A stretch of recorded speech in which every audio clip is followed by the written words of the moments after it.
जश्न आज़ादी पर कौम वतन की मोहब्बत से सरशार, हर तरफ सब्ज़ हिलाली परचमों की बहार। वज़ीर आला सिंध मुराद अली शाह ने मज़ार क़ायद पर और वज़ीर आला पंजाब ने मज़ार इकबाल पर हाज़िरी दी, फूलों की चादर चढ़ाई। कोयटा में मरकज़ी तकरीब बलोचिस्तान असम्बली में हुई। वज़ीर आला मीर अब्दुल कुद्दूस बिज़िंजो ने परचम कुशाई की। वज़ीर आला खैबर पख्तूनख्वा ने कहा, पाकिस्तान बिलाशुबा बरे सग़ीर के मुसलमानों की तवील जद्दोजहद और अजीम कुर्बानियों का समर है।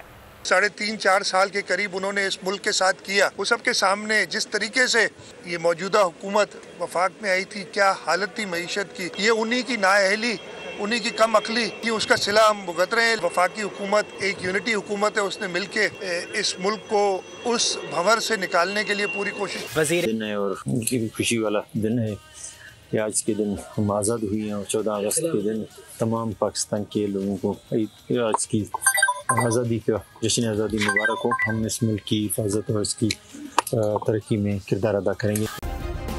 सब्सक्राइब करें और बेल दबाएं ताकि कोई खबर रह न जाए।